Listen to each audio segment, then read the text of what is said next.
বৌভাতের দিন সবার সামনে এলো সুধার অতীত। হ্যাঁ বন্ধুরা, এমনটা দেখতে পাবো আমরা শুভ বিবাহ সিরিয়ালের আজকের পর্বে। এর মা বলে, সুধা মা তুমি সবাইকে এই খাবারটা পরিবেশন করতে পারবে তো, পরিবেশন করে দাও। তখন তরিতা বলে, আরে না না, আমিও ওর সাথে হেল্প করছি। তখন সুধার শাশুড়ি মা বলে, না তোমাকে করতে হবে না, সুধা মা তুমি পারবে তো একাই। তখন তরিতা বলে, হ্যাঁ হ্যাঁ ওর পারবে, ওর তো বিয়ের আগে অভিজ্ঞতা আছে।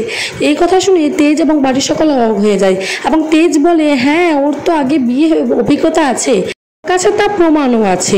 তরিজা তো ঠিকই বলছে। তারপরে কিন্তু বাড়ির সবাই অবাক হয়ে যায়, মনে মনে ভাবতে থাকে, তাহলে ইমনের কথায় আমার বিয়ের প্রমাণও জোগাড় করে ফেলেছেন উনি।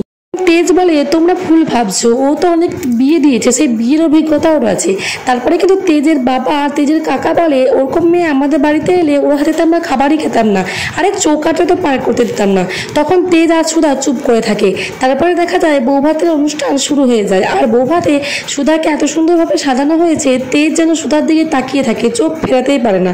তারপরে কিন্তু দেখা যাবে আগামী পর্বে যে সুধা তেজের হাতটা ধরে। তখন তেজ বলে যে, কি করছেন, আমার হাতটা কেন ধরছেন? তখন সুধা বলে, এরকমভাবে মিথ্যেটা ঢাকা দেওয়া যাবে না, আমি আজকে সবার সামনে বলে দেবো যে আমি একজন ডিভোর্সি। তো বন্ধুরা, এমনটাই দেখতে পাবো আমরা শুভ বিবাহ সিরিয়ালে আজকের পর্বে।